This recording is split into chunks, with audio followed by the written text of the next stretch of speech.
justo después de la boda. Escuché a mi nuera reírse a través del monitor del bebé. Dijo que solo se había casado con mi hijo para robarse mi casa. Me quedé paralizada. El té que tenía en las manos se derramó. Pero no pude moverme. Durante años creí que su amabilidad era real. La recibí como a una hija. Pero ahora me pregunto hasta dónde estaría dispuesta a llegar para terminar lo que empezó. El monitor del bebé seguía encendido. Ese viejo aparato llevaba años sobre mi cómoda, casi olvidado. Solo lo había encendido ese día porque Bien dijo que las paredes eran muy delgadas y no quería que Elijah nos escuchara hablar. Qué irónico, ¿no? Estaba doblando toallas en el pasillo cuando su voz cortó el altavoz. Aguda y divertida, me casé con él por esa casa. La anciana ni siquiera sabe lo que le espera. Solo déjame terminar esto. Mi cuerpo se bloqueó, mis manos se congelaron a medio doblar. No respiré, no por varios segundos. Me quedé allí en silencio, la tela resbalando entre mis dedos. Mi propia nuera, a quien le había hecho sopa, cosió las cortinas conmigo. Ayudó a elegir su vestido de novia, a quien llamaba familia. Recuerdo que caminaba de regreso a mi dormitorio como si estuviera flotando. El pasillo parecía extraño, como si fuera la casa de otra persona. Me senté al borde de la cama, mirando el suelo, mientras sus palabras seguían resonando en mi cabeza. Esa casa, la anciana. Terminar esto. Afuera. Los árboles se mecían suavemente. Debería haber sido una noche tranquila, pero había algo punzante en el aire esa noche. Algo amargo detrás del jazmín. No lloré. No grité. Solo me senté allí, con las manos sobre mis piernas, sintiendo como mi corazón latía lento y pesado. He vivido lo suficiente para saber cuando algo se rompe y no puede repararse. Bien se casó con Elijah el día anterior. Fue una boda pequeña en el patio trasero, sencilla pero cálida. Horneé el pastel de limón yo misma. Recuerdo que me besó en la mejilla, su perfume dulce pero demasiado fuerte.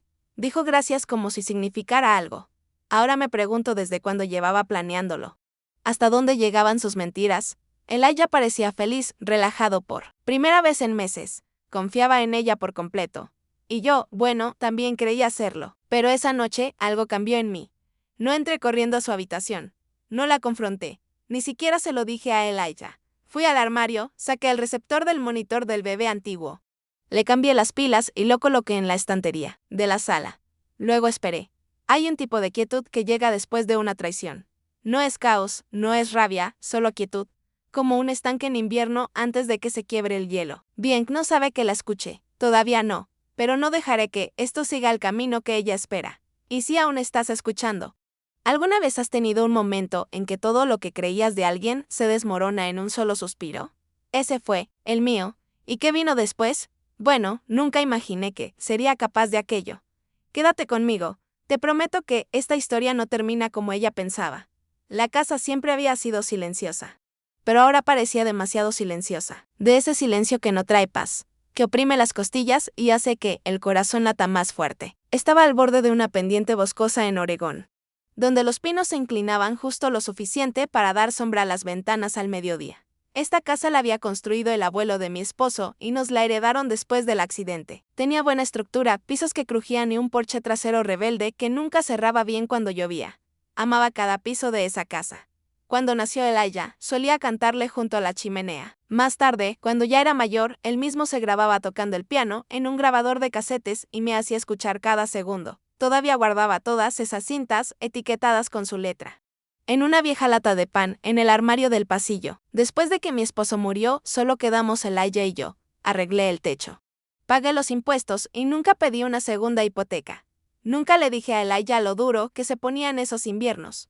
Como algunos meses elegía comprar propano, en vez de comida, hice lo que tuve que hacer. Esta casa no era solo una casa. Era donde habían vivido todas mis versiones, la esposa, la madre, la viuda. Y ahora, de alguna manera, la mujer que está siendo atacada en su propio hogar. Bien se mudó la misma noche que se casaron. Ella no preguntó. Simplemente arrastró su maleta por el umbral como si ya le perteneciera. Elijah sonreía como si fuera lo más natural del mundo. Empezó a hacer cambios de inmediato. Primero, reemplazó las cortinas que yo había cosido a mano por unas blancas y transparentes. Luego guardó el tocadiscos en una caja, diciendo que era demasiado voluminoso para la sala. Después desaparecieron los cojines. La vieja lámpara con flecos amarillos. Las fotos enmarcadas también comenzaron a moverse. Algunas simplemente desaparecieron. Por completo. Encontré una de ellas debajo de la cama de invitados. Era una foto de Elijah a los 5 años, sosteniendo un palo como si fuera una espada. Mi esposo estaba detrás de él. Riendo, solía mantenerla en la repisa. Ahora la repisa solo tenía una vela aromática y un par de sujetalibros abstractos. Al principio pensé que estaba siendo sensible. He vivido sola demasiado tiempo quizás. Estaba leyendo entre líneas, pero cuando la escuché a través del monitor, todo cobró sentido. Estas no eran decisiones estéticas. Ella estaba limpiando la casa de su pasado. De mí. Empezó a referirse al lugar como nuestro hogar cada vez que tenía amigos. Daba tours como si fuera la señora de la casa. Una vez la escuché decirle a una mujer en la cocina que la casa tenía potencial, pero que necesitaba abrirse más. Yo estaba justo ahí. Me sonrió como si fuera una planta en la esquina. Agradable, decorativa. No amenazante. Elijah, por su parte, no se dio cuenta o no. Quiso darse cuenta. Pasaba la mayor parte del tiempo en la clínica. Es fisioterapeuta, bueno ayudando a la gente a moverse de nuevo. Me preguntó si alguna vez notó cómo su esposa me apartaba sin tocarme. Una noche. Fui al sótano. Olía a cedro y cajas viejas, de fiestas. Saqué un baúl de madera que no abría desde hace años. Dentro estaban las cartas de mi esposo, instrucciones manuscritas sobre la caldera y una copia de la escritura de la propiedad. Mi nombre estaba en cada página. Solo mío. Coloqué esa escritura en una carpeta. Luego puse esa carpeta en el cajón, debajo del monitor del bebé. La casa era mía. Y necesitaba recordarlo. A la mañana siguiente, Bianca anunció que organizarían una cena para los compañeros de trabajo de Elijah. Me dio una lista de recetas y dijo que sería bueno si ayudaba. Usó la palabra ayuda de mentira. No cocinar, no planear. Ayudar, así que ayudé. Me aseguré de que la cocina estuviera impecable. Saqué la vajilla buena. Incluso pulí la vieja bandeja de plata que pertenecía a mi abuela. Luego, justo antes de que llegaran, me paré en el pasillo y presioné grabar en un pequeño grabador que había escondido en el marco de la despensa. Si ella iba a borrarme. La dejaría hablar mientras la casa escuchaba. La cena salió exactamente como ella quería. Los compañeros de trabajo de Elijah se sentaron alrededor de la mesa riendo educadamente, elogiando el vino. Asintiendo hacia bien como si fuera la anfitriona perfecta. Ella llevaba una blusa verde oscuro que brillaba bajo las luces. Se movía de un invitado a otro con encanto ensayado, apoyando la mano en los hombros, llenando copas en el momento justo. Me quedé en la cocina como ella sugirió. No lo dijo directamente, pero lo sugirió con claridad. Saqué platos. Los limpié y limpié las encimeras mientras ellos charlaban sobre equipos de fisioterapia y mercados inmobiliarios. Bien me llamó. Muriel frente a los invitados. Ni mamá, ni siquiera madre, solo Muriel. Cuando todos se fueron, ella le dijo a Elijah que estaba cansada y se fue a la cama. Él me ayudó a apilar los platos. Me besó en la mejilla antes de subir las escaleras, me dio las gracias por todo y dijo que el pollo estaba perfecto. Esperé hasta que la casa estuvo en silencio. Luego tomé el grabador de la despensa. Me senté en la mesa de la cocina, con las luces apagadas, excepto por el resplandor debajo del gabinete. Presioné reproducir. La mayoría eran conversaciones superficiales. Risas. El tintinear de los cubiertos. Luego la voz de Bianca salió suave pero clara. Es inofensiva. Completamente inofensiva. Honestamente, no creo que ni siquiera sepa qué día es la mitad del tiempo. Hubo una pausa. Luego la voz de un hombre, una que no había escuchado antes en la casa. Entonces, ¿qué sigue? Preguntó. Su respuesta vino acompañada de una risa. Le daré unas semanas. Luego traeremos al Dr. Ellis. Ha ayudado con cosas como esta antes. Familiares mayores que se confunden un poco. Una vez que esa evaluación esté lista, solo quedará papeleo. Elijah firmará lo que le ponga delante. Confía en mí completamente. Esa fue la primera vez que escuché que mencionaba el nombre del doctor. El Dr. Ellis. Planeaba declararme mentalmente incapacitada. Pausé la grabación, el corazón latiendo firme y lento. Durante las últimas 2 semanas me había estado convenciendo de que quizá había malinterpretado esa primera conversación. Que tal vez ella estaba exagerando, quizá había imaginado partes. Pero ahora estaba en la cinta, claro, frío, calculado. Tenía ayuda y un plan. No dormí esa noche. Me senté en la sala, con el grabador en el regazo y vi cómo las sombras se movían por el techo. A la mañana siguiente, me moví por la cocina como si nada, hice café, tosté pan. Puse la radio en la estación de música clásica. Bianca no bajó hasta casi las 10. Actuaba como si la noche anterior no hubiera pasado nada. Sonrió y me dio las gracias por limpiar. Yo le devolví la sonrisa y le pregunté si quería más mermelada. Se sirvió una taza de café y se sentó frente a mí, tranquila, confiada, demasiado confiada. Más tarde ese día, fui al ático. Habían pasado años desde la última vez que subí esas escaleras estrechas. Pero sabía lo que buscaba. En la esquina más alejada, envuelto en una manta de lana, estaba el viejo equipo de grabación de mi esposo. 2 reproductores de casetes, un par de micrófonos direccionales y unos audífonos pesados. Había trabajado en una estación de radio comunitaria en sus 30, cuando todo era analógico. Lo bajé pieza por pieza. Limpié cuidadosamente cada equipo y lo instalé en el estudio. El equipo aún funcionaba. Las cintas giraban suavemente. El sonido era hermoso. Pasé los días siguientes probando micrófonos por toda la casa. En el comedor, detrás de la librería, cerca de la chimenea, donde a menudo se sentaban con sus teléfonos. No me importaba de qué hablaban. Quería su voz, sus palabras grabadas. El viernes por la tarde. Conseguí lo que necesitaba. Había colocado un micrófono detrás del mapa enmarcado del pasillo. Vi en que estaba el teléfono otra vez. La misma. Voz masculina, Víctor. Esta vez ese nombre salió claro. Víctor, escucha. Necesito que tengas paciencia. Si apareces aquí, arruinará todo. Elijah está a medio camino de darme copropiedad. Solo necesito ese informe médico. Una firma del doctor y puedo presentar la demanda. De todos modos. Ella está decayendo rápido. Entonces escuché mi propia respiración en la grabación. Firme. Controlada. No olvides por qué empezamos esto, dijo Víctor. Bien, rió otra vez. No lo he olvidado. Esa casa es nuestro futuro. Confía en mí. Detuve la grabación y dejé que el silencio resonara en mis oídos. No quedaba duda. Ella no solo intentaba sacarme de la casa. Trabajaba con alguien, tenía un doctor falso preparado y buscaba quedarse con la propiedad legalmente a través de un reclamo de tutela. Creía que era lista. Pero subestimó algo que no sabía de mí. He pasado gran parte de mi vida escuchando a pacientes, a mi hijo, los sonidos de tormentas llegando por la loma. Ahora escuchaba para sobrevivir. Y esta vez grababa cada palabra. La primera mañana dejé que el café se derramara. Me quedé junto a la estufa, mientras la olla siseaba y burbujeaba. Viendo cómo el líquido se derramaba por los lados. No me moví a limpiarlo. Simplemente apagué el fuego y me senté. Bien que entró 10 minutos después y frunció la nariz por el olor. Me disculpé despacio. Dije que debía haber olvidado que lo había puesto a calentar. Ella no respondió, solo limpió la encimera en silencio y se sirvió cereal. Ese fue mi primer movimiento. Sutil, olvidable, pero suficiente para sembrar la semilla. Más tarde esa semana. Puse un suéter en el congelador.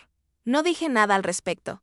La dejé encontrarlo mientras buscaba los guisantes congelados. Me miró, desde el otro lado de la cocina como si yo fuera un rompecabezas con piezas faltantes. Le devolví la mirada con una sonrisa suave y dije, quizá estaba soñando mientras organizaba. Para entonces ya.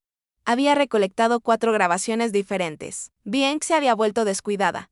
O quizás pensaba que yo ya no servía para nada. Hablaba con Víctor por teléfono más seguido, siempre en voz baja. Pero siempre en habitaciones que yo ya había cableado. La más reciente fue la más clara. Entró al baño con un par de calcetines en la mano. Bien dijo con voz cargada, de diversión. Creo que estamos casi listos. Un desliz más y llamaremos al Dr. Ellis. Me debe un favor. Víctor preguntó algo en voz baja que no pude entender. Pero la respuesta de Bien fue tajante. Hablo en serio. Cuando tengamos la declaración, me encargo del resto. Tendrás la habitación trasera para invitados. Mucha luz y una chimenea. Estaba regalando habitaciones de mi casa como si fueran premios de una rifa. Pasé la mañana siguiente asegurándome de que el grabador estuviera totalmente cargado y lo dejé detrás de un jarrón en el estudio. Elijah tenía el día libre. Y sabía que ella intentaría mencionar sus preocupaciones frente a él. Necesitaba que él creyera que era idea suya. Le di algo con que trabajar. Cuando Elijah entró del jardín, yo estaba sentada en la mesa de la cocina con un pantufla puesta y un guante de horno en el pie izquierdo. Pasaba las páginas de la guía telefónica una por una. Me miró como sabía que lo haría, sin alarma, solo desconcertado. Como escuchar tu canción favorita en la tonalidad equivocada. Le dije que buscaba una panadería, pero no recordaba el nombre. Mencioné algo sobre un cumpleaños. Solo su cumpleaños. El cumpleaños de él era en noviembre y era julio. Bien, guardó silencio. Lo dejó digerir solo. Estaba aprendiendo. Al día siguiente.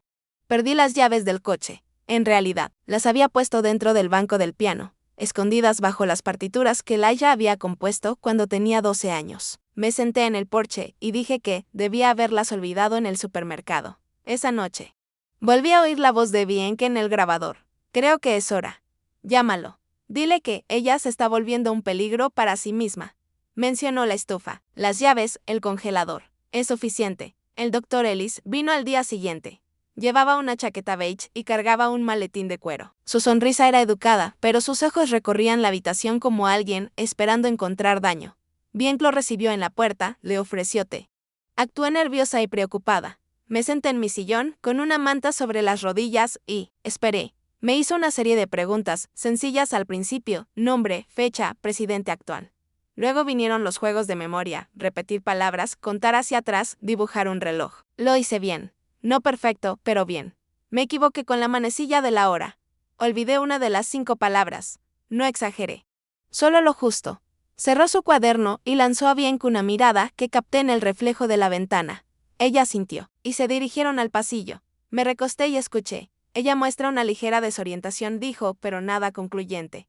Bianca insistió. ¿Es suficiente para causar preocupación? ¿Preocupación legal? Él dudó un poco más. Sí, posiblemente eso fue todo lo que necesitaba. Después de que se fue, fui al estudio y etiqueté la grabación más reciente como visita Ellis 1. La archivé con las demás en un cajón cerrado bajo el escritorio. El juego ya no era esconderse. Era cuestión de tiempo.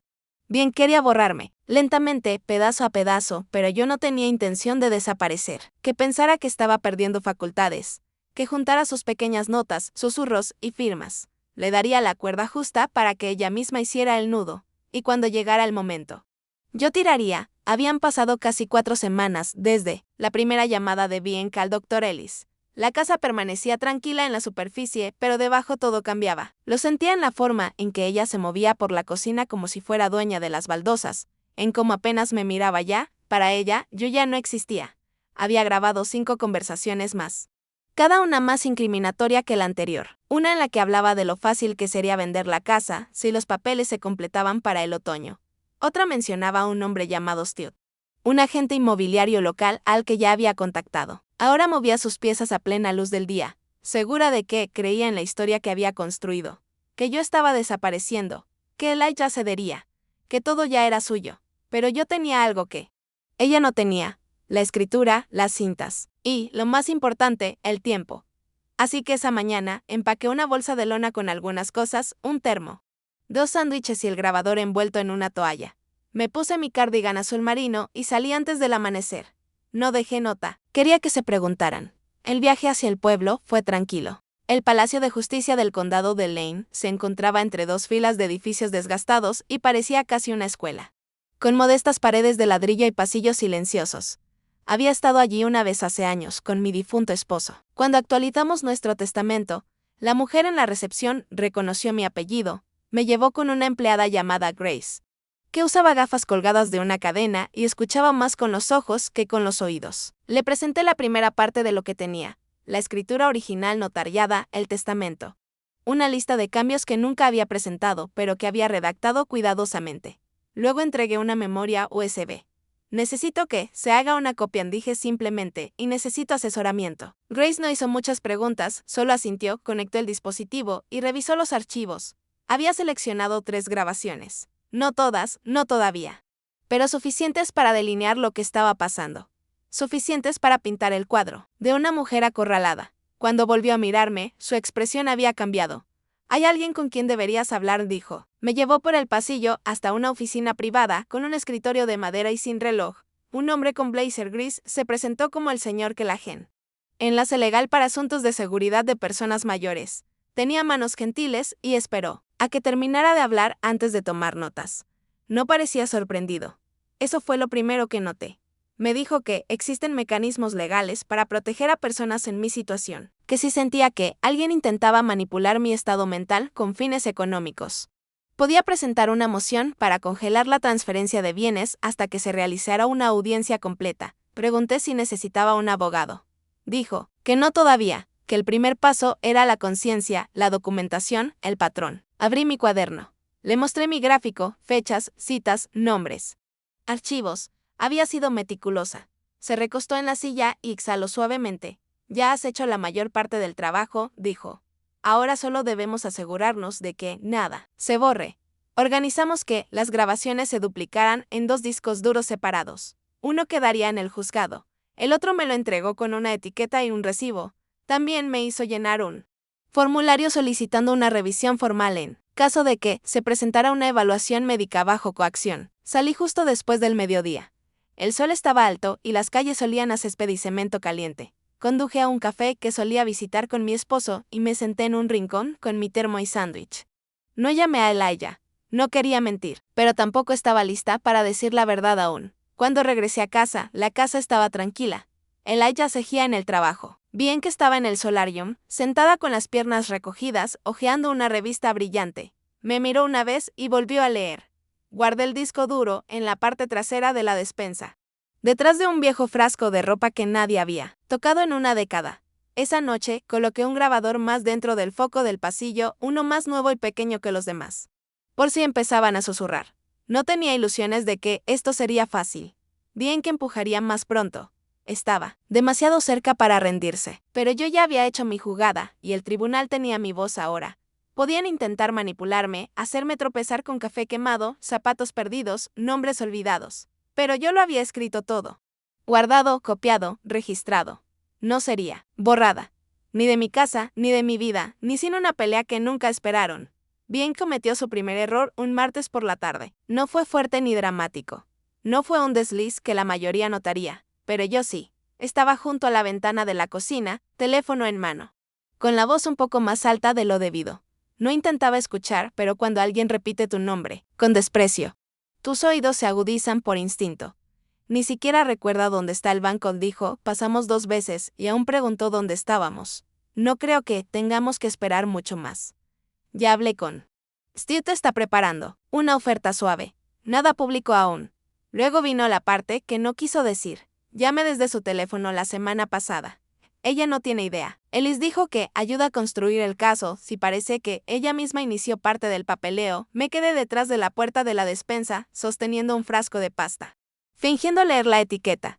Mi corazón se hundió un poco, no por miedo, sino por reconocimiento.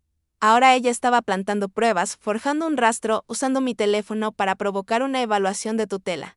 Se estaba volviendo desesperada y descuidada. Esa tarde, revisé las llamadas salientes en mi línea fija y en el viejo iPhone que conservaba principalmente para las fotos. Claro. Un número que no reconocía llamó mi atención. Lo anoté y lo rastreé hasta un consultorio de un centro de cuidado para personas mayores. Nunca los había llamado. Ni siquiera sabía de su existencia. Imprimí el registro de llamadas y lo archivé junto a los documentos del juzgado. A la mañana siguiente, seguí el juego otra vez. Le pregunté a Bien dónde guardaba las galletas. Luego se lo pregunté de nuevo, 15 minutos después. Ella sonrió sin mostrar los dientes. Le devolví la sonrisa, con los ojos suaves y la voz pausada. Después llamé al señor que la agenda desde la biblioteca, mientras Bien que estaba afuera dando un paseo. Contestó en el primer timbrazo. Le expliqué lo que había encontrado y cómo coincidía con sus preocupaciones sobre la manipulación en la comunicación. Dijo que eso aceleraría el proceso de revisión. Me preguntó si estaba segura. Respondí que sí. Preguntó si Eli ya lo sabía. Dije, aún no. Esa noche me senté en la sala después de cenar, sola, con la lámpara encendida, a baja intensidad. Elijah entró y notó que las luces de la cocina seguían encendidas. Preguntó por qué no las había apagado. Le dije que no me había dado cuenta. Dudó. Luego se acercó y apagó el interruptor. Bien bajó 10 minutos después con su tableta y se sentó junto a él en el sofá. No me miró, solo apoyó la cabeza en su hombro y comenzó a deslizar la pantalla. Los observé en silencio. Elijah parecía cansado, no físicamente, pero en su postura. Algo en él empezaba a decaer. Me pregunté si él ya lo veía. O si todavía se decía a sí mismo que era solo adaptación, estrés de recién casados, una madre que no podía dejarlo ir. Al día siguiente, hice avena y la dejé en la encimera hasta que se cuajó. Salí a caminar y volví con un zapato embarrado y el otro impecable. Me senté en el porche y tarareé una canción de cuna de la infancia de y el IJH.BAN se llamó de nuevo al Dr. Ellis. Ella está empeorando más seguido, dijo por teléfono. Me preguntó si estaba en Oregon o Nebraska. Creo que necesitamos enviar los papeles la próxima semana. ¿Puedes enviar el formulario por correo electrónico esta noche? Debió estar de acuerdo porque su voz se iluminó. Perfecto. Haré que Elijah lo firme para el viernes. Solo le diré que es para el seguro. No sabía que el grabador seguía detrás de la librería. Esa noche, empaqué una pequeña bolsa y la puse debajo de mi cama. Nada dramático, solo un cambio de ropa, mi disco duro duplicado y una memoria USB con las grabaciones más comprometedoras. No iba a ir a ningún lado. Pero quería estar preparada. A la mañana siguiente, Bien puso un montón de correos sobre la mesa frente a Elijah. Señaló un sobre. Reconocí el logo, Junta Estatal de Revisión Médica. Elijah dijo suavemente, solo firma aquí para que podamos adelantarnos. Es solo precaución. Él asintió medio distraído, bolígrafo en mano. Luego se detuvo. ¿De qué se trata esto otra vez? Ella parpadeó una vez. Luego sonrió demasiado rápido. Solo papeleo médico. Cosas rutinarias. No quiero que termine en una emergencia. Sin documentos. Elijah me miró. Yo estaba en el fregadero, enjuagando una taza. Me estudió largo rato, como intentando reconciliar dos imágenes. Dejó el bolígrafo. Lo revisaré luego, dijo. Bien no insistió, pero entonces lo vi. La primera grieta real en su rostro. Un pequeño destello de molestia que no pudo ocultar a tiempo. Eso fue todo lo que necesitaba, porque ahora Elijah había empezado a hacer sus propias preguntas. Y cuando eso sucede, toda la historia comienza a tambalearse. Ella pensó que yo era el eslabón débil, pero olvidó la fuerza de una madre que no tiene nada que perder salvo la verdad. Elijah llegó temprano del trabajo ese jueves. No avisó. Escuché el crujido de la puerta trasera y el roce de sus botas antes de que el reloj marcara las 3. Bien que estaba en el jardín podándola. La banda como si estuviera en una sesión, para una revista. Me quedé en el estudio, fingiendo estar absorta en el crucigrama, pero escuché cómo se movía lentamente por la cocina, abriendo cajones con método y luego el gabinete del escritorio. No buscaba nada en particular. Solo confirmaba una sensación. Más tarde esa noche, mientras nos sentábamos a cenar, algo había cambiado. Elijah estaba más callado de lo habitual. Masticaba despacio. Miraba bien como si la viera por primera vez desde afuera. Ella sonreía demasiado, se reía de cosas que nadie decía. Cuando recogieron los platos, lo vi dudar cerca del armario del pasillo. Ahí era donde ella guardaba la carpeta acordeón etiquetada como hogar, dentro estaban los formularios médicos falsificados. Las solicitudes de revisión para personas mayores, las consultas inmobiliarias con el nombre de Stu. Bien se dio cuenta. Lo llamó desde la otra habitación. Al principio no respondió. Cuando lo hizo, su voz era neutral. Pero reconocí el tono. Era el mismo tono que usaba cuando tenía 16 años y sorprendió a su mejor amigo mintiendo sobre haberse escapado de la escuela. Callado, plano, peligroso en su quietud. Esa noche, ella no durmió en su habitación. Dijo que le dolía la cabeza y se fue a la habitación de invitados. Yo sabía que no era verdad. Ella lo estaba vigilando, viendo lo cerca que había estado de perder la narrativa. Yo tampoco dormí mucho. Pasé las horas repasando las últimas semanas en mi mente, cada línea que ella había cruzado, cada momento que Elijah había descartado o ignorado. Al amanecer, él era diferente, enfocado. Se sirvió café, se sentó frente a mí y preguntó cómo me sentía. No como alguien que hace conversación, sino como un hombre que finalmente abrió la puerta a una habitación cerrada con llave. Le dije que me sentía bien, que me alegraba que hubiera dejado de llover. Que tal vez luego me sentaría en el porche. Él asintió una vez y deslizó un sobremanila sobre la mesa. Encontré esto, dijo en su escritorio. Dentro había 3 formularios, todos con mi nombre, todos firmados, ninguno por mí. No parecía enojado. Solo vacío. Lo siento, dijo, debería haberlo visto antes. No respondí. No hizo falta. El momento lo dijo todo. Preguntó si había hablado con alguien sobre esto. Dije que sí. Le hablé del señor Callahan, del juzgado, de las grabaciones. Es así, dijo. No interrumpió. Cuando terminé, se levantó y salió de la habitación. Una hora después, Bien volvió de sus diligencias matutinas, lo saludó con su habitual alegría. Pero algo en su voz se quebró. Ella también lo sentía ahora. Él no le respondió. Pasó de largo y salió por la puerta hacia el camino de entrada. Regresó 20 minutos después con una caja de la tienda de paquetería UPS y un paquete pequeño, envuelto en papel marrón. Me entregó la caja sin decir palabra. Dentro había un dispositivo nuevo de grabación, uno con respaldo en la nube y un teléfono de uso temporal con contactos precargados. El señor Callahan estaba como número 1. Debí haberte protegido antes, dijo, pero ya estoy aquí. Esa noche. Bien, fue cuidadosa. Demasiado cuidadosa. Preparó la cena. Me elogió el cabello. Se ofreció a lavar la ropa.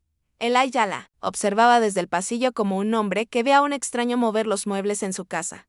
Yo sabía lo que venía. Ella intentaría una última vez algo más audaz, algo definitivo. A ella no le gustaban los cabos sueltos. Así que me quedé despierta hasta tarde revisando cerraduras y colocando el nuevo grabador en la rejilla del conducto encima del pasillo. Inicié sesión en la cuenta de la nube y probé el micrófono 2 veces. Luego escondí el teléfono temporal en el armario de ropa blanca, debajo de las sábanas de franela. A medianoche escuché pasos, ligeros, no de Elijah. Pasaron frente a mi habitación. Se detuvieron y siguieron hacia el estudio. La puerta se abrió con un clic. Esperé. Conté despacio hasta 60. Luego lo seguí. Desde lo alto de las escaleras pude ver su silueta a través de la ventana del estudio. Estaba encorvada sobre el escritorio, hojeando la carpeta que Elijah ya había vaciado. Movía la boca frenéticamente. Sacó su teléfono, marcó a alguien, y susurró tan bajo que no pude oír. No necesitaba las palabras. Vi sus ojos. Vi cómo temblaban sus dedos. El grabador lo captó todo. A la mañana siguiente, Elijah me encontró en la cocina. Ella intentó llevarse el disco de respaldo, dijo. Pero yo lo moví hace 2 días. Nos sentamos en silencio, mirando cómo el sol subía sobre los árboles. La cuerda que ella había estado tirando durante semanas comenzaba a tensarse. Y ella estaba justo en medio. No estaba enojado. Ni siquiera estaba sorprendido ya. Solo estaba listo para lo que viniera. 3 días después de aquella visita nocturna al estudio, Elijah se me acercó con una idea. Lo dijo con calma, como si sugiriera podar las rosas. Pero yo sabía el peso que tenía detrás. Quería organizar una cena, solo nosotros 3, una noche tranquila. Nada sofisticado. Él cocinaría. Bien, no sospecharía nada. Dije que sí, no porque quisiera la comida, sino porque entendía lo que estaba poniendo en marcha. Esa mañana barrí el porche y me aseguré de que las ventanas estuvieran limpias. El aire olía a hojas secas y a algo punzante. Otoño llegando rápido. Elijah fue a comprar al supermercado. Bien, pasó casi todo el día en la habitación de invitados con su portátil. No pregunté qué hacía. Ya lo sabía. Al caer la tarde, la casa olía a pollo asado y romero. Cálido, terroso, reconfortante. Elijah puso la mesa con la vajilla buena. También velas. No dijo mucho, pero sus manos estaban firmes y su rostro era impenetrable. Bien bajó justo antes de las 6. Llevaba una blusa color vino y demasiado perfume. Parecía sorprendida de ver la mesa puesta. Elijah la saludó con una media sonrisa. Le dijo que pensaba que sería agradable cenar juntos. Ella dudó, buscando la trampa, pero no encontró ninguna. Así que sonrió y aceptó. Nos sentamos, tomé el asiento junto a la ventana. Bien que enfrente, Elijah en la cabecera. Durante los primeros 10 minutos hablamos de nada, del clima, de la cerca nueva del vecino. Bien mencionó un podcast que le gustaba. Asentí cortésmente. Intentaba mostrarse relajada. Pero su tenedor raspaba demasiado fuerte el plato. Sus ojos se movían, nerviosos entre nosotros. Entonces Elijah aclaró la garganta y sacó una hoja de papel del bolsillo trasero. La dejó con cuidado junto a su plato y empezó a leer. Era una declaración cuidadosamente redactada, directa. Explicaba lo que había descubierto. Los formularios falsificados. Los registros de llamadas, las inconsistencias. El rostro de Bianc perdió color en la tercera frase. En la quinta, buscaba su vaso de agua. Al final, temblaba. Él no levantó la voz, no acusó, solo expuso hechos. Luego se volvió hacia mí y me cedió la palabra. La miré, realmente la miré, no como una amenaza, sino como la mujer que una vez me había besado en la mejilla y me había llamado mamá. Con una sonrisa, le hablé de las grabaciones, las copias de seguridad, la nube, el juzgado. La declaración jurada, esperando en la oficina del señor Kelagen. Le conté que había grabado la noche en que susurró por teléfono. La mañana en que intentó que Elijah firmara. La tarde en que se deslizó al estudio pensando que nadie la veía. Ella no dijo nada. Su rostro estaba congelado. La boca abierta. Pero sin emitir sonido. Entonces Elijah se levantó. Puso un pequeño paquete sobre la mesa. Era la escritura original de la casa a mi nombre y una carta notariada del secretario del condado confirmando que Bianc no tenía derecho legal sobre la propiedad. Ella lo miró como si fuera a prenderse fuego. Quiero que te vayas, dijo Elijah en voz baja. Esta noche. El labio de Bianc se movió, buscó indignación, pero su mano no encontró nada. No llamaré a la policía, dijo él, pero si sigues aquí en la mañana. Ella lo hará, señaló hacia mí. La silla de Bianc chirrió al moverse hacia atrás, se levantó. Por un segundo pensé que lanzaría la copa de vino o gritaría, pero en cambio, salió. 30 minutos después, escuchamos el auto partir. Me quedé sentada un largo rato después de que ella se fue. La luz de la vela parpadeaba al borde del plato vacío de Elijah. Él volvió con 2 tazas de té. Sin palabras, solo el silencioso ritmo del entendimiento. Por primera vez en meses. Exhalé sin esperar, pero sabía que no había terminado, no por completo. Bien que era demasiado calculadora para desaparecer así. Aparecería en otro lugar, inventaría otra historia, encontraría otra puerta por donde colarse. Pero aquí, en esta casa. La puerta se había cerrado. Yo había marcado la línea, Elijah la había respaldado, y la mujer que una vez pensó que podía borrarme acababa de verse desaparecer a sí misma. No con gritos, no con caos, sino con la verdad. Documentada, entregada. Concluida, la casa se acomodó en un silencio desconocido tras la partida de Bieng. No el silencio inquietante que había llenado los rincones durante su estadía, sino uno más suave, liviano. Hasta las tablas del suelo parecían crujir con más facilidad, como si las paredes mismas soltaran un suspiro que habían contenido demasiado tiempo. Elijah no habló mucho al día siguiente. Se movía despacio por la cocina, se preparó huevos. Se quedó demasiado tiempo en el pasillo, mirando viejas fotos. Lo dejé en paz. Hay procesos que uno debe hacer solo, sin importar cuántas personas te quieran. Más tarde esa noche encontró una de las cintas de casete. Estaba etiquetada, Elijah, 8 años, martes lluvioso. Sin decir palabra, la llevó a la sala. La puso en el viejo reproductor y presionó reproducir. Al principio el sonido era débil, una melodía de piano áspera, seguida por una voz más joven, riendo fuera de ritmo, tropezando con las notas. Luego vino mi voz, distante y cálida. Alentadora. Elijah se sentó, con los codos sobre las rodillas, y la cabeza baja. No interrumpí. La cinta siguió hasta el final. Cuando se detuvo, se recostó y me miró como no lo hacía desde hacía años. No solo como su madre, sino como alguien a quien finalmente veía por completo. Lo siento, dijo, con voz seca. ¿Desde cuándo? Ignoré todo eso. Le dije que no se trataba de una disculpa. Se trataba de lo que haría ahora que sabía. Él asintió. Entendió. Ese fin de semana. Empezamos a recomponer la casa. Las cortinas blancas y transparentes fueron guardadas y regresaron las de flores azules que yo había guardado. Los cojines volvieron al sofá de la sala. La repisa volvió a sostener la foto de mi esposo y Elijah. Y los candelabros de mi abuela encontraron su lugar junto a la chimenea. No borramos todo. Ese no era el punto, pero recuperamos lo que era nuestro, no por amargura, sino por restauración. Llegó el lunes y con él un sobregrueso que deslizó por la ranura del correo. Era de una oficina legal en Portland. Lo abrí con cuidado. Dentro había una carta formal de cese y desistimiento del abogado de Bieng. Alegaba difamación y angustia emocional y solicitaba un acuerdo por daños a la reputación. Elijah la leyó, con la mandíbula apretada en cada línea. Pero yo lo esperaba. Bieng nunca se iba en silencio. El señor Kelagen confirmó que ella no tenía derecho. Teníamos las grabaciones, la documentación, la declaración jurada notariada, pero, más importante, la prueba con fecha y hora de cada mentira que contó. Se ofreció a responder formalmente y presentar una respuesta protectora si era necesario. Acepté. No quería venganza. Quería límites claros, legales. Durante las semanas siguientes, retomé las caminatas por el viejo sendero detrás de la casa. Los árboles se tornaban dorados y rojos. Ese tipo de belleza que solo se gana viviendo lo suficiente para apreciarla. Una mañana, mientras estaba sentada cerca del borde del sendero con un termo de café, Elijah se unió a mí. Al principio no dijo nada, solo bebió y miró hacia el horizonte. Casi me tienen, dijo finalmente. Me dijo que me estaba salvando de mí mismo, que estaba perdiendo el control, que necesitaba a alguien que manejara mis asuntos con gracia. No respondí. Ella usó esa palabra, gracia, como si fuera un arma. Lo miré y vi la vergüenza aún pegada a sus bordes. Extendí la mano y puse la mía sobre su muñeca. Todos queremos creer que las personas que amamos son exactamente quienes dicen ser, dije. Incluso cuando algo en nuestro interior nos dice lo contrario.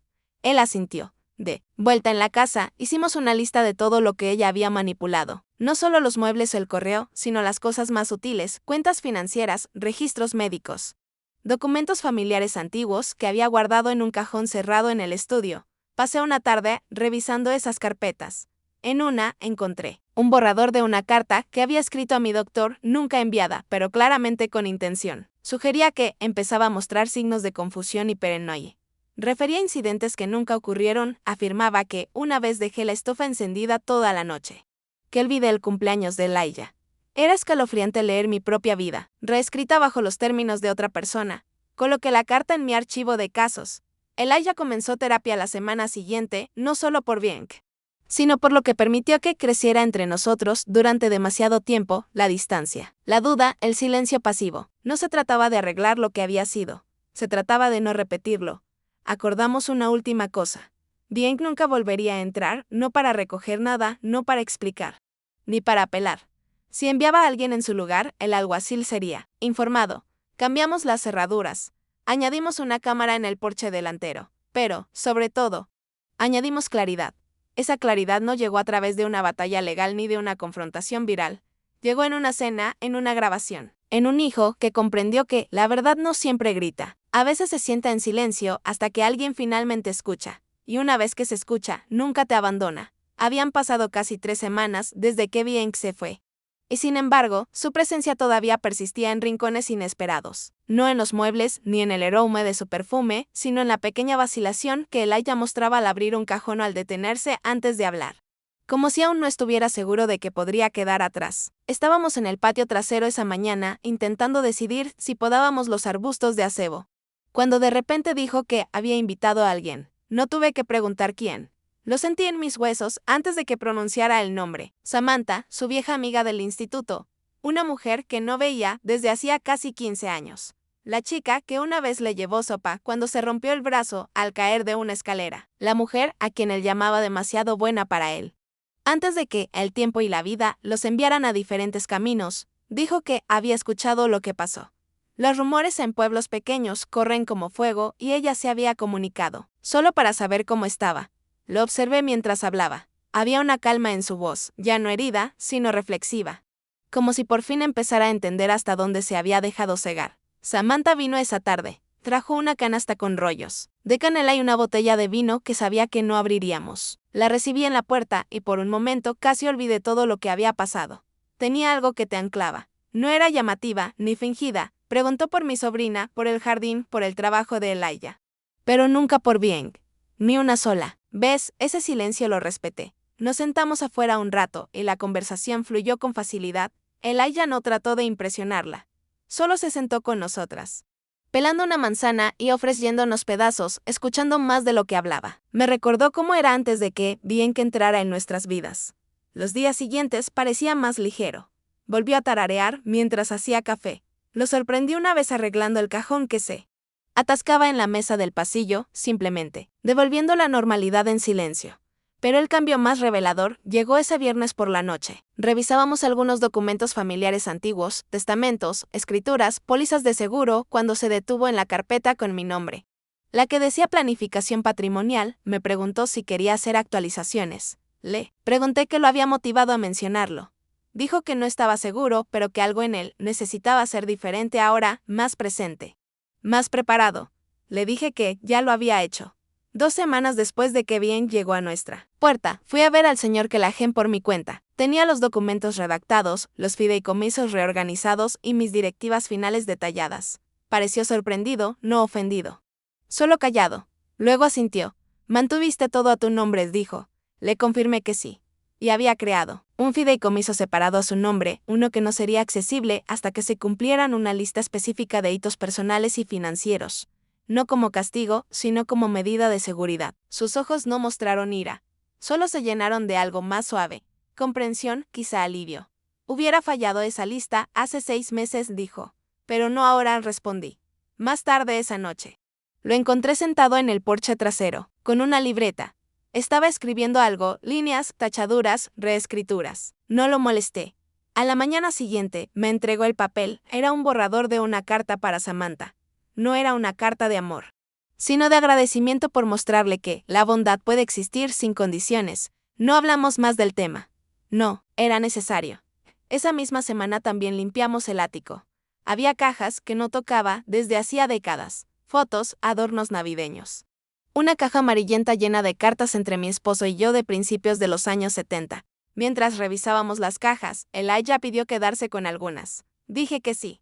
Las deslizó con cuidado dentro de una carpeta de cuero, como si fueran algo sagrado. Encontramos un marco de madera escondido detrás de una silla rota. Dentro, había una foto mía en mis 20 años, parada frente a esta misma casa, con Elijah en mis brazos. Mi esposo estaba detrás de mí, con la mano en mi hombro. La colgamos de nuevo en la pared de la sala. Bien, había bajado la primera semana que se mudó, diciendo que no combinaba con la nueva estética. Pero ahora estaba justo donde debía estar. Elijah no dijo nada sobre la foto.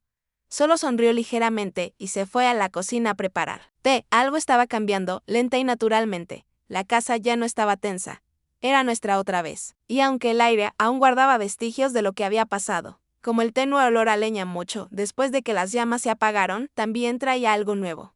Quietud, sí, pero no de vacío, sino de paz. Una paz ganada, no regalada, y ferozmente protegida. Recibía el sobre un miércoles por la mañana, deslizado por la ranura del correo como cualquier otro. La dirección remitente era una firma legal en Seattle, distinta a la que bien que había usado antes. No lo abrí de inmediato. Lo dejé sobre la encimera mientras terminaba mi té, dejando que su peso se asentara antes de abrirlo. Dentro había una petición formal, bien que intentaba impugnar el fideicomiso. Alegaba influencia indebida, sugiriendo que Elijah me había manipulado para removerla de cualquier reclamo legal sobre la propiedad. Refería nuestra dinámica tensa y ponía en duda mi capacidad mental usando fragmentos selectivos de nuestro pasado en mi contra. Respiré hondo y leí cada palabra despacio, sin ira, no porque no estuviera furiosa, sino porque me negaba a dejar que ella provocara algo ruidoso. Ese era su estilo, no el mío. Hice una copia y conduje directamente a la oficina del señor Kellaghan. Su secretaria vio mi rostro y me dejó pasar sin decir palabra. Él leyó el documento en silencio, luego lo dejó y me miró con calma y certeza. No va a sostenerse, él dijo, no tiene fundamento ni pruebas y tus evaluaciones son recientes y sólidas. Aún así, recomendó que presentáramos una respuesta preventiva e incluyéramos una declaración jurada de Elijah, confirmando que actué sola, con plena lucidez y bajo mis propios términos. Elijah estuvo de acuerdo sin dudar. Esa noche redactó la declaración a mano. Había algo solemne en cómo lo hizo, como si escribiera no solo para el tribunal, sino para sí mismo. Una manera de poner todo en paz. Al día siguiente firmé mi propia declaración jurada. No era solo un formulario legal. Era una declaración de claridad, de supervivencia, una firma que decía, ahora veo la verdad y no pretenderé lo contrario. El equipo legal de Bien retiró la petición una semana después. Sin explicación, sin disculpas. Solo un final silencioso a un intento estruendoso. Pero sabía que no fue porque ella se rindiera, fue porque perdió. No en una sala de juicio, sino en el espacio donde su influencia solía prosperar, en el corazón de Elijah, en mi hogar, en los lugares que una vez creyó controlar. Al día siguiente de recibir el aviso de retiro, salí al jardín. El aire estaba fresco y la tierra, blanda por la lluvia reciente. Me arrodillé junto a las rosas y podé las ramas con cuidado. Los pétalos aún estaban en flor, vibrantes. Pensé cuánto había tomado llegar a esta quietud. No solo el silencio de la resolución, sino el silencio de la recuperación, de finalmente poseer mi voz de nuevo, de saber que, pase lo que pase, sería yo quien nombrara las cosas, no ella. No más. La primavera llegó lentamente ese año. La nieve se derritió sin ceremonias y los pájaros regresaron uno a uno, sus canciones integrándose en las mañanas como si nunca se hubieran ido. Me despertaba más temprano estos días, no por ansiedad, sino por una especie de preparación, como si la vida me esperara a mí y no al revés. Elijah había comenzado a trabajar de nuevo. Nada grandioso. Solo un pequeño rol de consultoría, en una empresa tecnológica local. Le gustaba la tranquilidad.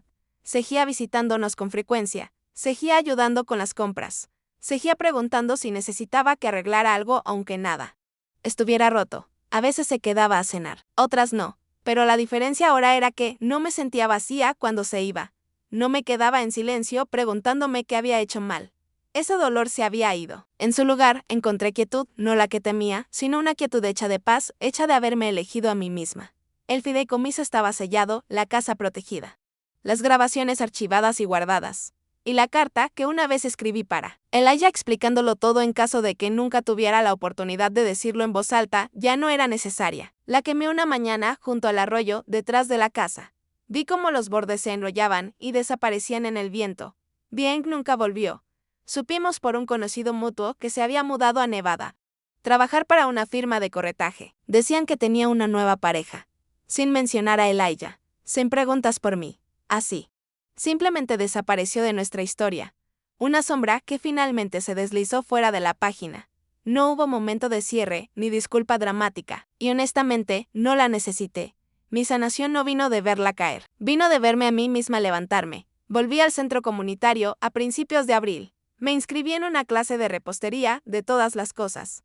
No porque necesitara aprender, sino porque quería estar rodeada de personas que rieran sin cálculo, que preguntaran por tu día porque realmente les importaba. Esa primera tarde, una mujer llamada Marta elogió mis barras de limón.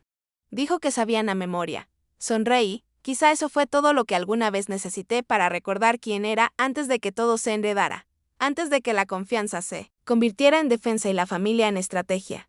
Ahora tengo el espacio para crecer de nuevo, lenta y silenciosamente, a mi manera, no como la suegra, ni como la propietaria que alguien intentó robar, sino como yo misma, aún de pie, aún floreciendo. Si alguna vez te has encontrado reconstruyendo, después de una traición, después del silencio, después de que alguien intentó reescribir tu valor, sabe esto, no estás sola. Estas historias pueden salir de mi voz, pero llevan el peso de muchas más. Si esta te tocó, comparte tu historia en los comentarios. Alguien por ahí necesita escuchar que sanar es posible, incluso después de la herida más profunda. Y si todavía estás encontrando tu voz, tómate tu tiempo. Sigue siendo tuya.